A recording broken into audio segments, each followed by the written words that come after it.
Bienvenido a la tercera entrega del podcast de Anatomía de Poder, dedicado a la reforma del sistema de salud en Colombia. Hoy vamos a analizar el punto de vista de los pacientes.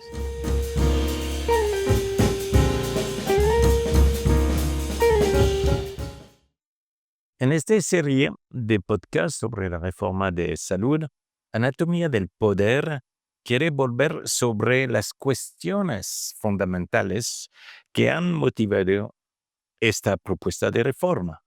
¿Cuáles son las necesidades de evolución del sistema de salud colombiano? ¿Cuáles son las posibilidades en el entorno colombiano? ¿Es la propuesta de reforma del gobierno actual una respuesta adecuada?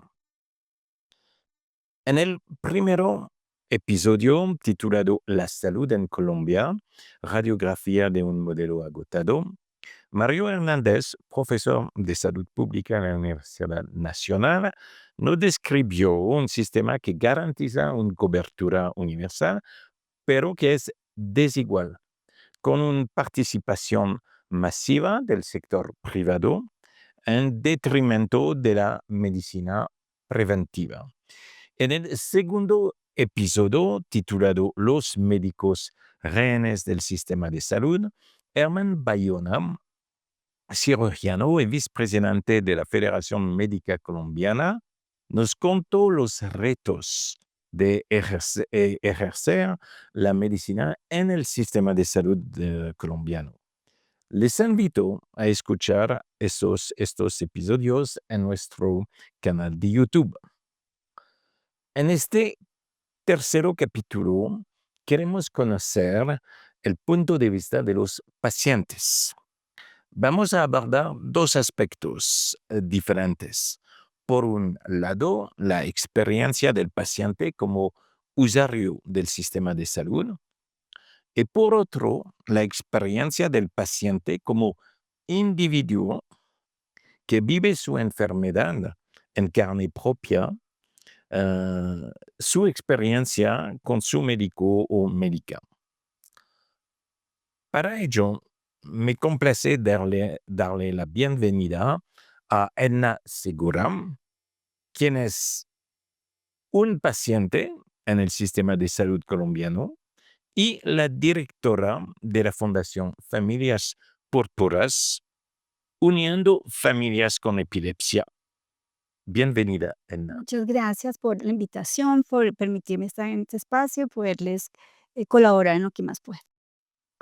Bueno, Edna, decidiste hace 5 años, creo, de crear esta fundación, Familias Púrpuras. ¿Podrías presentarnos tu organización, qué tipo de actividad realiza y qué fue tu motivación para lanzarte en esta aventura? Eh, pues comenzando que yo soy paciente con epilepsia desde los 8 años y digamos, y como la epilepsia no solamente es algo físico o síntomas físicos, sino también emocionales, sociales, y uno vive mucho estigma, mucho rechazo por parte de la sociedad, de las áreas donde uno se mueve. Entonces, a lo largo de mi vida, tuve muchas experiencias, situaciones de rechazo en el colegio, en otros aspectos, en la universidad, a nivel familiar también algunas dificultades de poder comunicar la situación que vivía o que conocieran bien la condición.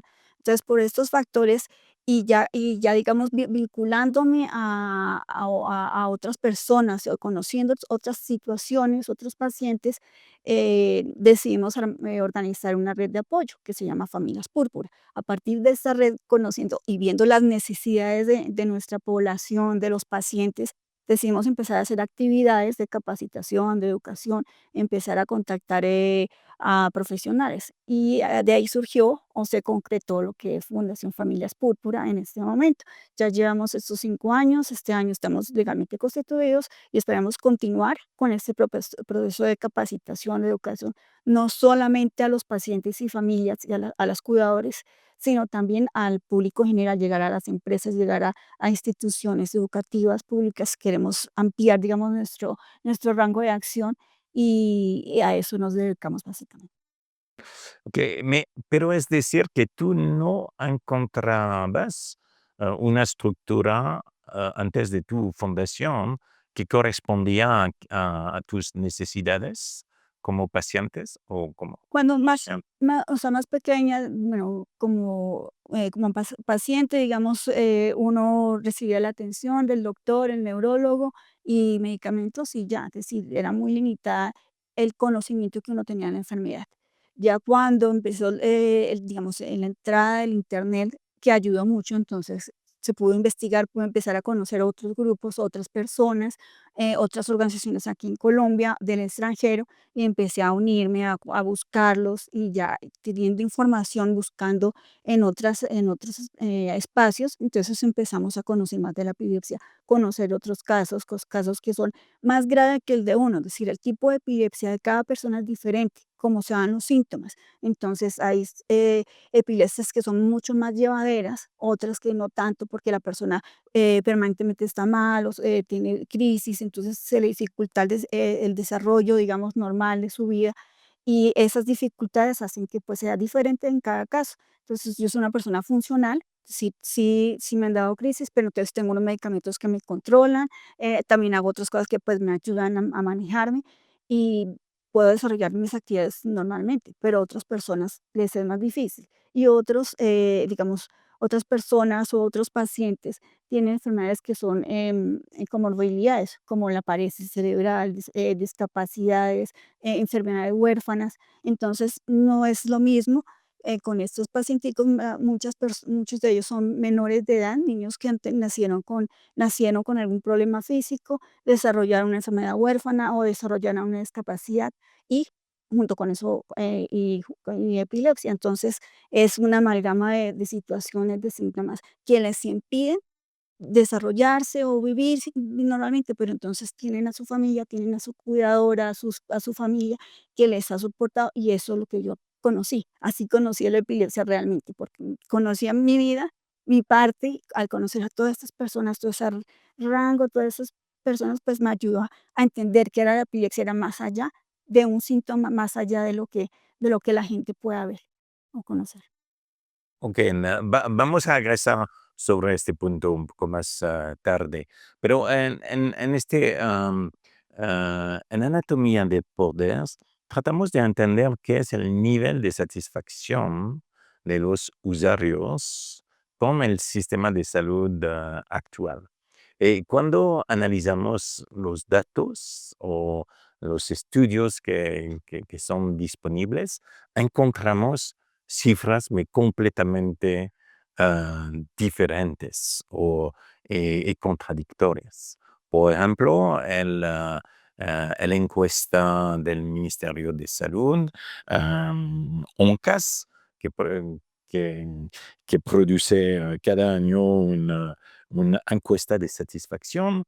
En el último informe de 2024 se señala que el 62% de los usuarios encuestados considera que el sistema de salud es bueno y el 12% es que es muy bueno. Entonces, eh, esto lleva a la ANDI, que representa más las EPS, de preguntarse, queremos reformar un sistema con esos niveles de satisfacción.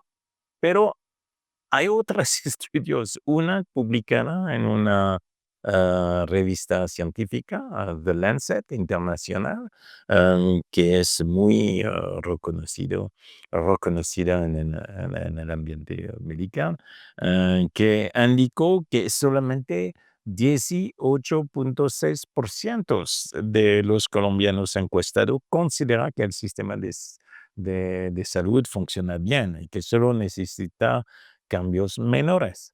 Otro estudio que fue realizado por una empresa internacional independiente, Statista, en 2019, eh, presentó presenta a Colombia que como en la última posición de una lista de 33 países, con solamente 7% de usuarios satisfechos o muy satisfechos.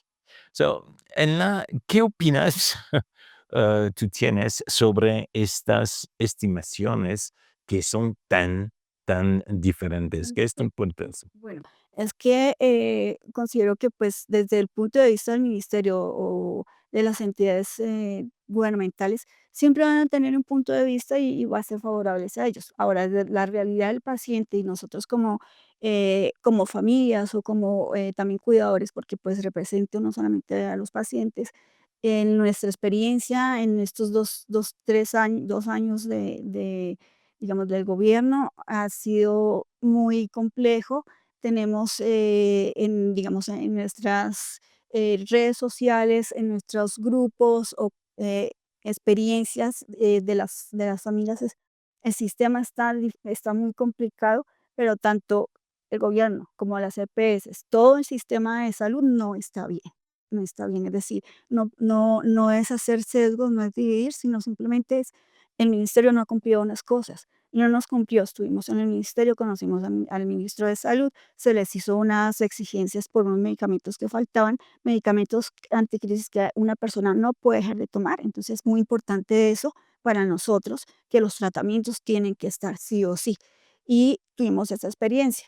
El ADRES no estaba pagando lo correspondiente para que se pudieran, con los gestores farmacéuticos, comprar los medicamentos. Entonces, ese es un ejemplo de lo que hemos vivido en estos años, siendo que en este momento las personas no tienen medicamento, los pacientes están con muchas crisis recurrentes, que eso afecta su salud permanente, o sea, están con esa situación de vulnerabilidad y si no hay medicamento, están comprándolo, estamos intercambiando, estamos solicitando en donación. Si esos medicamentos en tratamientos, pues otras también estamos en esa situación. Pero entonces no solamente es la EPS o las privadas, sino también las públicas. La nueva EPS es la entidad, digamos, oficial o nacional, y también tiene muchas dificultades. Lo que digo de los medicamentos, hay muchas personas que están en estas EPS, tanto públicas y privadas, que están con muchas dificultades médicas. Entonces yo considero que la dificultad o las estadísticas que nombran no cuadrarían tanto con la realidad que estamos viviendo. Y en nuestras, digamos, actividades, en lo que hacemos de donación o de orientar en donación de medicamentos, nos fijamos en eso. Las personas no me está dando medicamento, pero entonces tampoco el ministerio está cumpliendo. No digo, no se están los recursos para poder cubrir nuestras necesidades, no están siendo bien manejados. Entonces, no llega ni a los territorios, no llega a las ciudades y está afectando notablemente nuestra calidad de vida. Okay. En tu experiencia, porque tú tienes una larga experiencia de, contacto con el sistema de salud, en tu caso, porque tú mencionaste que desde la edad de 8 años. ¿Cómo tú puedes ver la evolución del sistema de salud? Bueno, podemos decir en los 10 Bien. últimos años. 10 últimos años.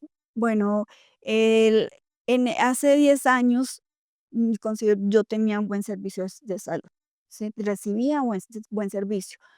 Algo muy diferente es que uno no conoce bien la enfermedad, ¿sí? Entonces, uno recibe solamente la información del médico.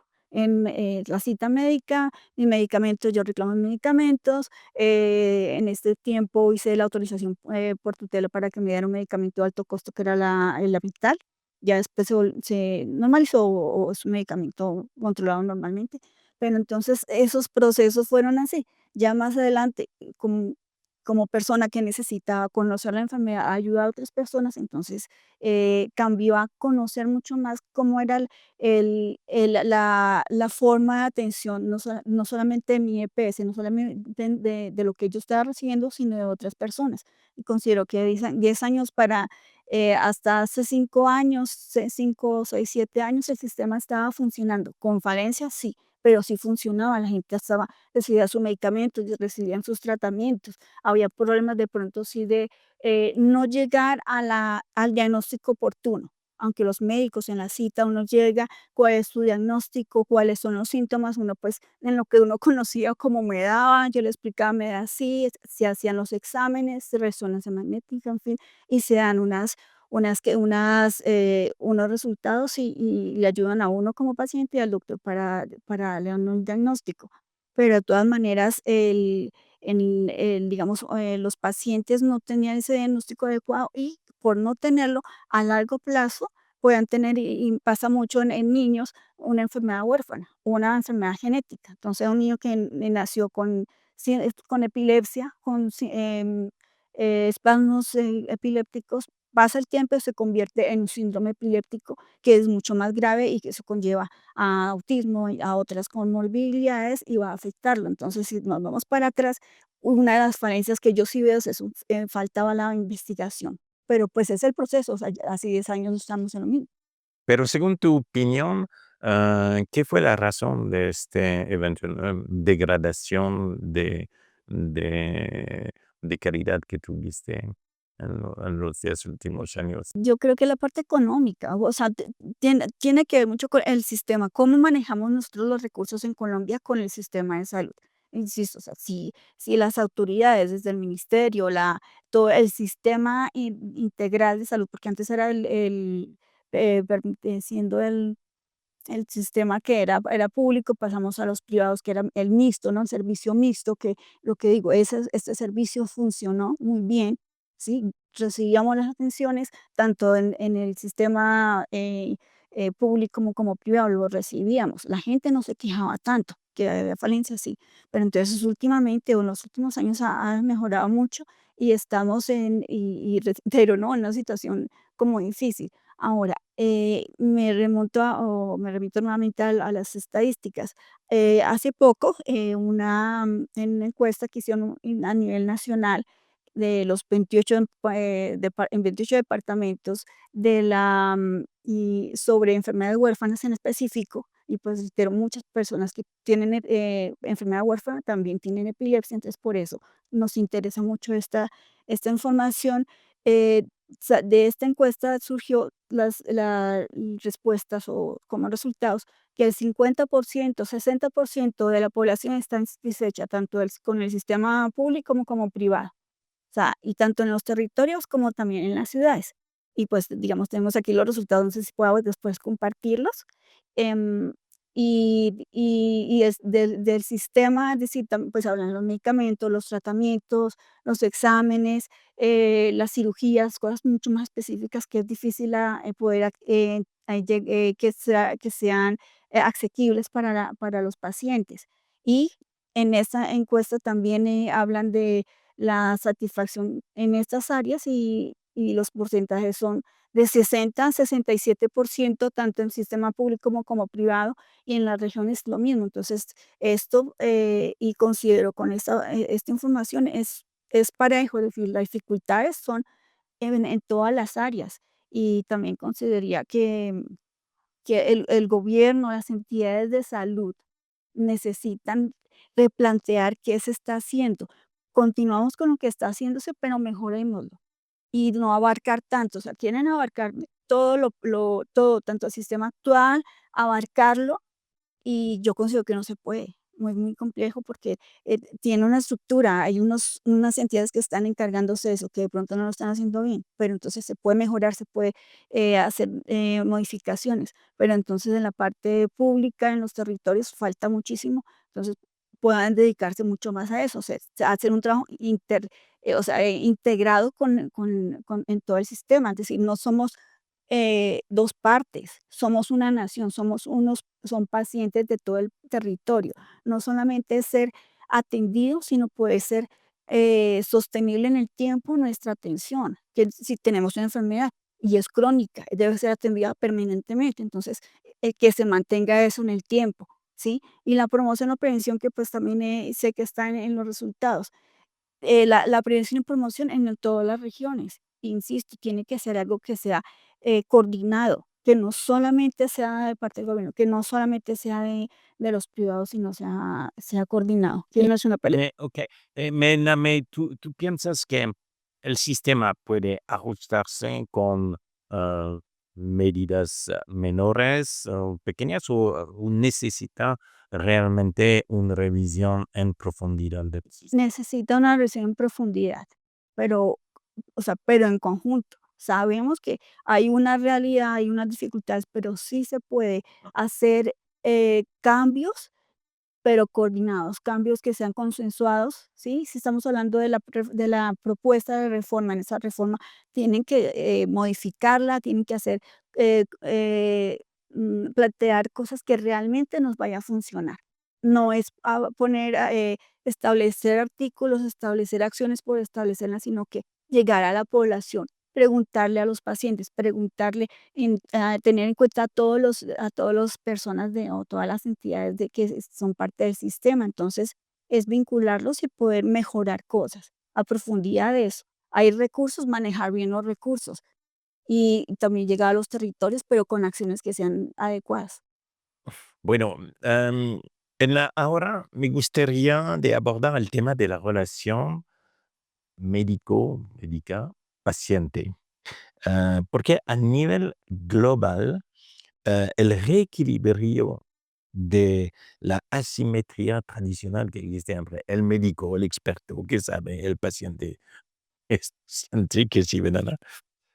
El empoderamiento del paciente, la valorización del conocimiento, del conocimiento experiencial, pragmático del paciente, eh, y el establecimiento de una alianza terapéutica entre el médico y su paciente son objetivos prioritarios para mejorar los sistemas de salud a nivel mundial. Okay.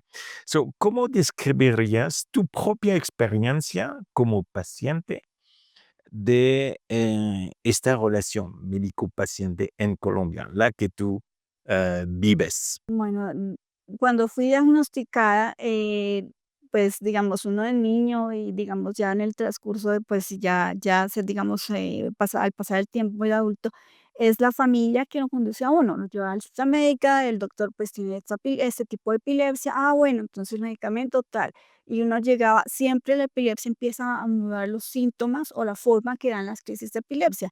Entonces uno llegaba con el doctor: Ahora me da esto, esto y esto". Entonces suba medicamento, cambie medicamento y eso es al azar hasta que se acomode el medicamento para que uno se nivele y esté controlado. Entonces, esa parte uno no la conocía. Y el papá, la familia, sí, doctor, recibo esto y ya. Eso era lo que sucedía hace unos años, ¿sí? Como paciente. Ahora algo diferente porque las personas, los pacientes y también las familias se han empoderado de su diagnóstico. Entonces, digamos que con lo que se ha hecho en los últimos años, yo he visto que se ha podido en Colombia, en cuanto a epilepsia, capacitar mucho más personas. Hemos llegado a muchas personas en Colombia y hasta en Latinoamérica para apoderarnos de la enfermedad, conocer qué es epilepsia, los tipos de epilepsia, cómo manejarla y hemos podido trabajar con los médicos, con los especialistas de los epileptólogos, con los neurólogos porque hemos llegado digamos, a tener esa unión con ellos. Entonces, les he tomado mucho cariño porque antes los veía muy lejos. Yo les tenía el respeto al doctor, al epileptólogo, el que me atendía y no le hablaba mucho. En el momento que uno empezaba, pues, a conocer de la enfermedad, decir: "Doctor, me da esto, este síntoma, ¿qué más hago? ¿Tiene otro medicamento?". Y eso fue lo que hice en el 2008 cuando ya, digamos, tenía ese empoderamiento, comencé con eso. Doctor, me está dando esto y esto, cambie el medicamento porque no me sirve. O sea, yo ya le estaba pidiéndole, doctor, haga algo. Él empezó, hicimos un proceso y efectivamente me sirvió mucho. Y desde esa época entonces empezó a cambiar, digamos, mi situación médica como tal.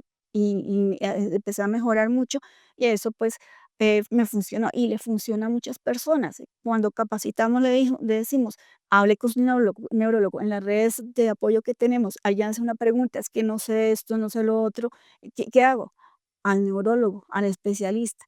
Y tenemos unos especialistas en Colombia que son muy buenos, que humanamente también son muy, muy cercanos al paciente. O sea, o sea, sí hay un trabajo donde nos comunicamos, donde tratamos de trabajar como, como médico-paciente en esa integración. Hemos llegado a eso. Ahora no digo que es en todos y qué maravilla, no, pero en mi experiencia y en lo que hacemos como fundación y en la red de apoyo veo eso. Falta mucho también, pero la relación con los doctores ha cambiado muchísimo y y algo muy especial es que los neurólogos que conocemos, de Colombia y también de Latinoamérica, quieren ayudarnos. Antes era: "Doctor, una charlita", y con mucho gusto. O sea, ellos se ofrecen, dan su tiempo, su conocimiento en cada charla, en cada evento que hacemos, y ahí los que realmente uno conoce qué es un doctor y cómo estudian, y los que están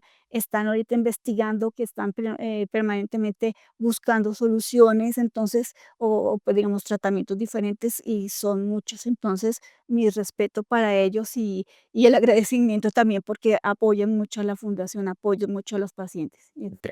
So, tú descubres, como muchos pacientes en el mundo, que la asociación de pacientes, también de estar capaz de discutir entre pacientes, de compartir la experiencia, es muy poderoso para, para también hacer la promoción, para que la gente también que vive a su lado puede entender que ustedes como paciente está viviendo, etcétera.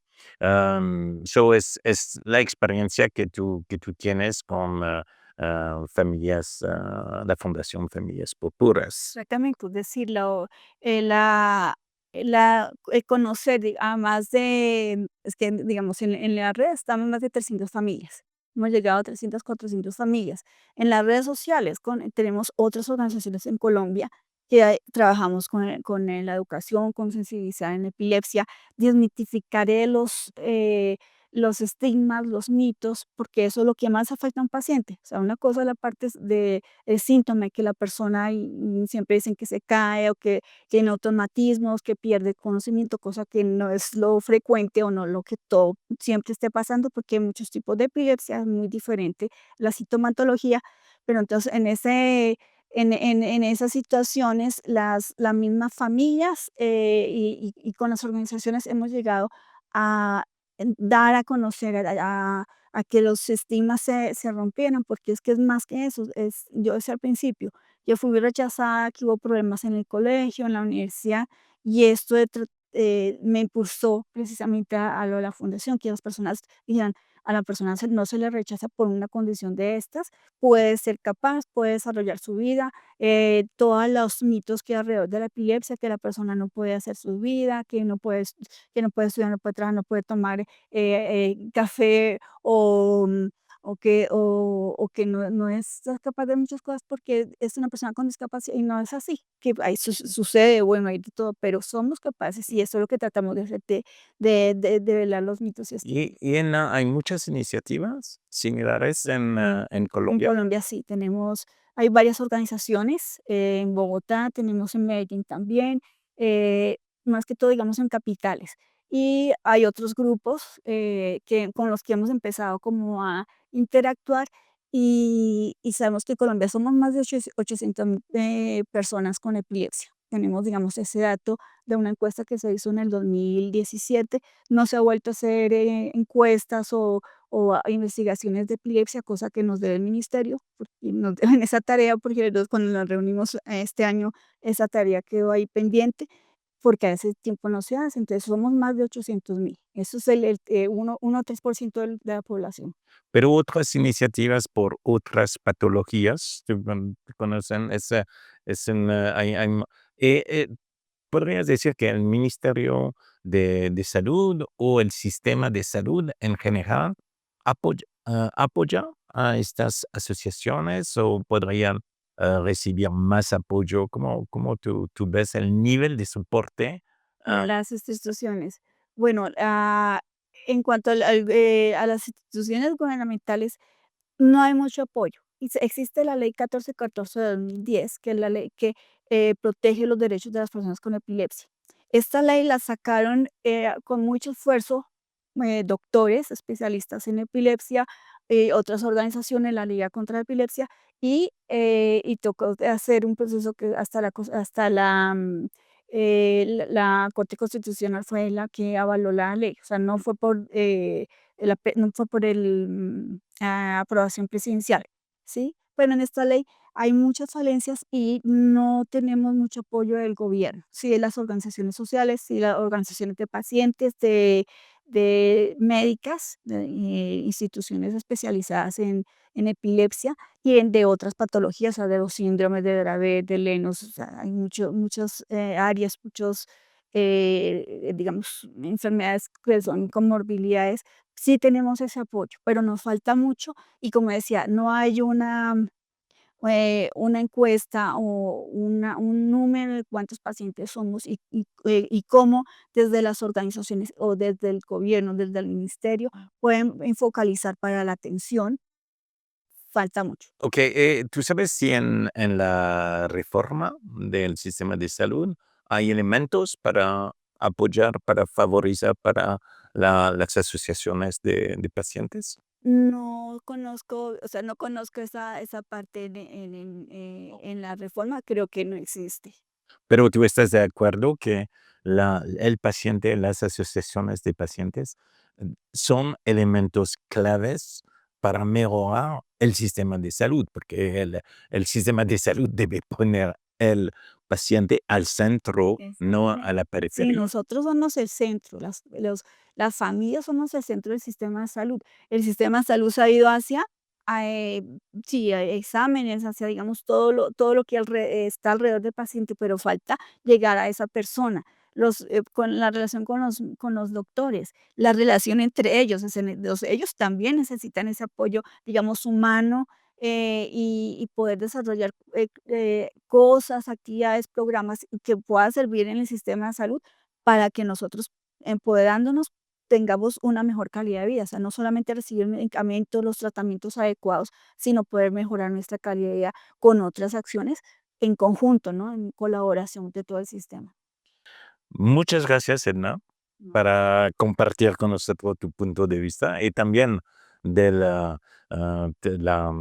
trabajo de tu fundación, Familias Torturas. Es muy importante para nosotros porque después de los expertos en sistema de salud, los médicos, el paciente debe estar al centro de esta reforma. Bueno, te agradezco mucho por la invitación. Espero pues que esto le ayude a la gente a entender, a comprender la importancia de nosotros como pacientes, de la familia, los cuidadores, que somos quienes estamos viviendo una situación difícil y que necesitamos que el gobierno se siente con todas las instituciones, o sea, todo el sistema se integre y realmente sacan adelante propuestas que puedan ayudar a la población. Entonces, muchas gracias por la invitación y bueno, aquí a la orden. Muchas gracias para ustedes, para seguirnos en nuestro canal de YouTube, Anatomía del Poder. Podrían también seguir la Fundación Familias Púrpuras en sus redes sociales. Muchas gracias al trabajo periodístico de Jairo Arenas, de Hernando Salazar. Este podcast fue producido sobre la dirección de Viviana Bello, con la producción de Escaleta Film con Karen Buitrego. Au revoir.